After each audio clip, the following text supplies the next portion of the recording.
Good midsummer night, everyone. We are on a trip to the sunny south, and our tour guide is none but Theseus, Duke of Athens, freshly back from the war in which he defeated the Amazon queen Hippolyta. He found her so wicked that he wrapped her up and took her home as a souvenir. Home, as you can see, is Athens, where young people like Demetrius and Lysander live, who are both in love with the same girl called Hermia, but she only loves Lysander in return. Then there's Helena, who's unsuccessfully in love with Demetrius.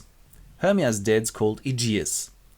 The working classes of Athens are represented by a couple of laborers, of which you only need to remember Peter Quince, a carpenter and hobby dramatist and director, and Nick Bottom. He's a weaver and a hobby actor. I guess you wouldn't be able to remember the other names anyway. Instead, please memorize the aristocracy of the forest, the elf king Oberon and his queen Titania, who at the moment are somewhat separated from each other. We'll get to that in a minute. Titania has a whole sack full of entourage, elves, 12s and 13s, while Oberon manages with just one personal elf assistant called Puck.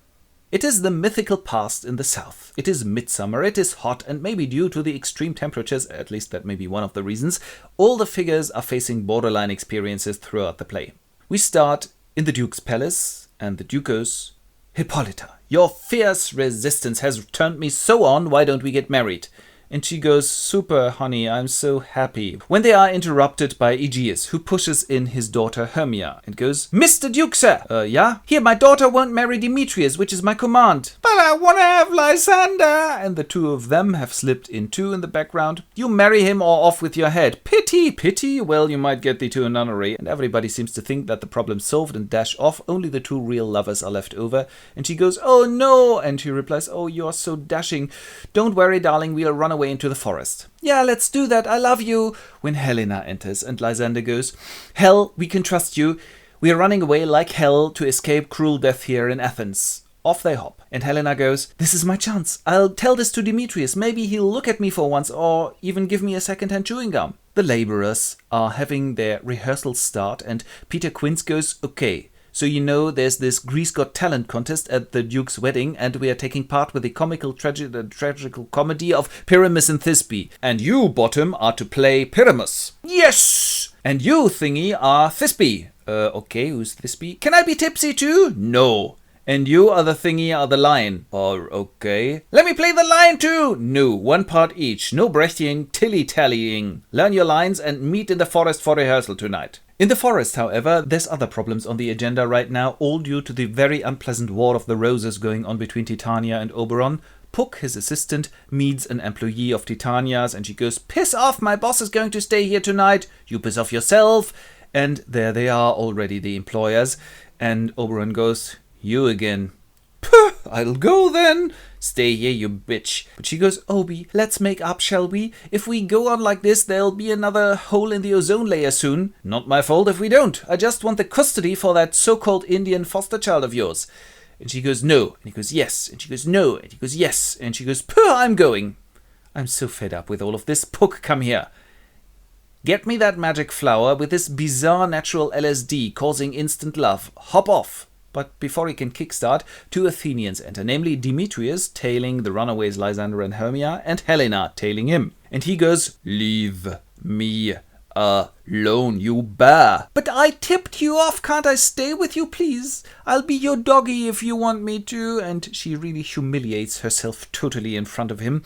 And he goes, that is no." And dashes off, and she goes, "Sob," and follows him. And the Elf King goes, "Dear me, that girl's really heartbreaking. Once we have that flower, drug that guy as well, so his affair will be settled, right?" "Righty!" And he dashes off. "Whoopee, here we go again. This is Flowerop, here's the flower you've ordered." "Very well." And he hands the flower to Oberon. Titania enters and goes to sleep in a bower in the background. Mind you, bowers are a very important part of the scenery in any theatre production of A Midsummer Night's Dream. Oberon squeezes the aphrodisiac flower's juice into her eyes and goes, "Ha ha ha. As soon as she'll wake up, she'll fall in love with whatever creature she sees first." When Hermia and Lysander enter and she goes, "Oh, I'm so tired, let's sleep." And he goes, "Yeah, let's go to sleep." And he puts up their temporary camp and snuggles up. And she snuggles up too. And then goes, "Put some distance between us, will ya?" "But we've run away together and have hiked the whole night together. Can't we sleep together?" "That, my dear Lysander, we'll do as soon as we are married, okay?" "Okay." So they keep a safety distance.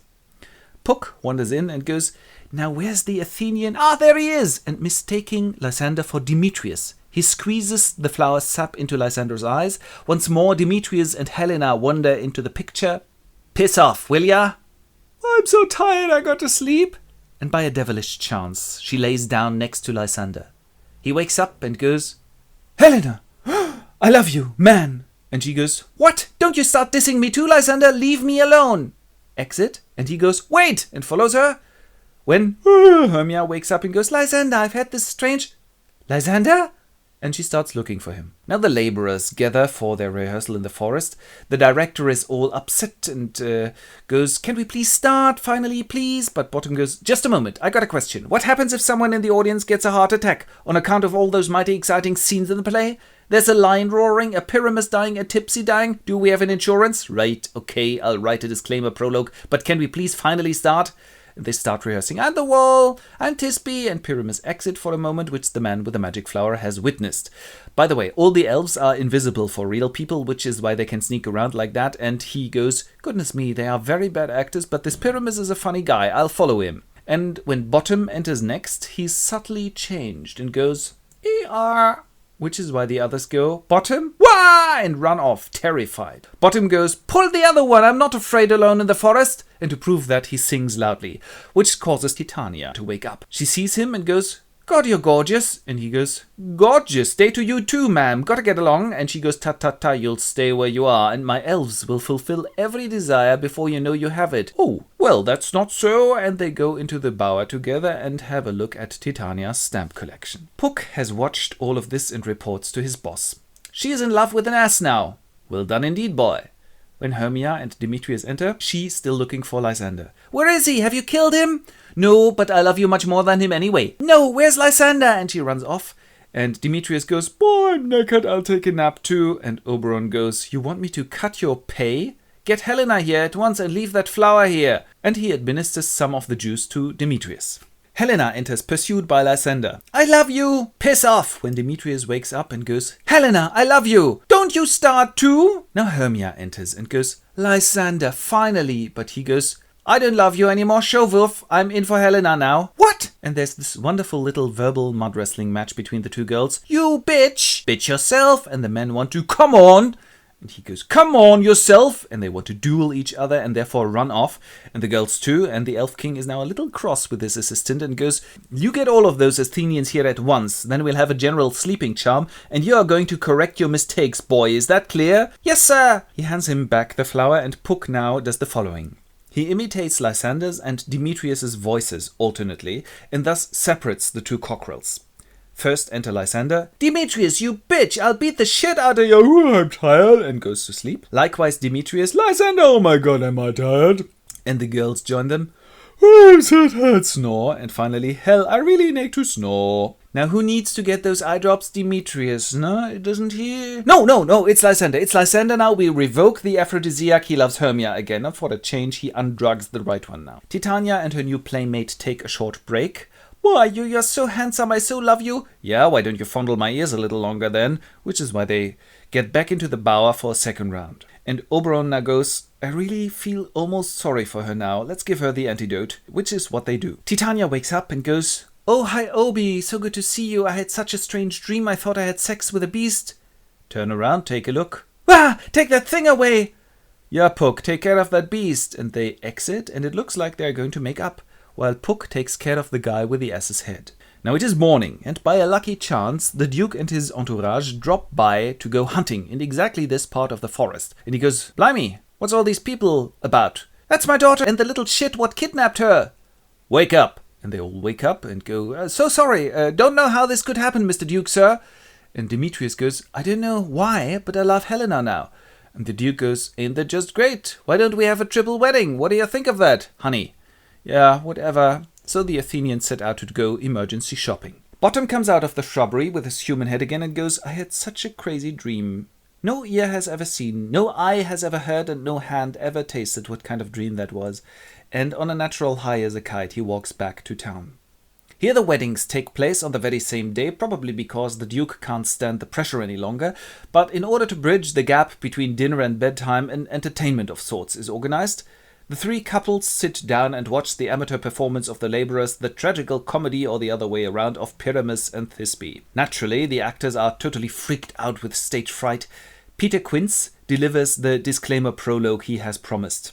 Don't get a heart attack on account of the very realistic performance you're about to witness. This all looks terribly dangerous and don't do it at home, but it's just theatre, right? Okay. Then someone enters and goes, "Hi there, I'm the wall separating the two hostile family houses of Pyramus and Thisbe, but I got a hole in myself in the wall separating the two hostile families." And Pyramus enters and goes, "Oh Tipsy, where are you? Oh Pyramus, I'm here." And he goes, "Oh Tipsy, kiss me through the hole in the wall." And he goes, "Could you speak a little louder, please?" And he goes, "Oh God damn it, we're going to meet at the graveyard, right?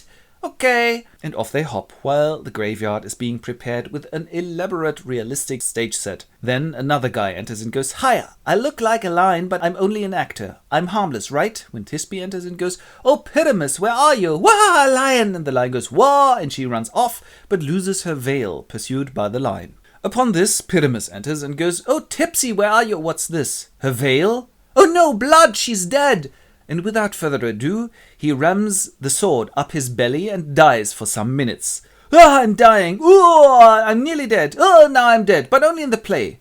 Then Thisbe comes and, "Oh, Pyramus, beloved! Oh no, he's dead!" snatches the sword and commits harakiri as well, dying a slow and painful death. "Wow!" And the audience go, "Well roared, lion! Well shown, moon! Well died, Pyramus!" That was the play. There is applause for the labourers, and finally the newlyweds retire to their sleeping chambers. A little later, Oberon and Titania appear. They are reconciled and now pursue their common hobby again. They peep into the sleeping rooms of the couples and bless the marriages. Kinky, really. The last one to appear is our man with the magic flower, Puck, who delivers the epilogue and goes, "Thank you everybody. Thank you and goodbye. And don't forget to donate for poor YouTube artists. Here is the account number." And this, dear congregation, was A Midsummer Night's Dream by William Shakespeare. Vielen Dank.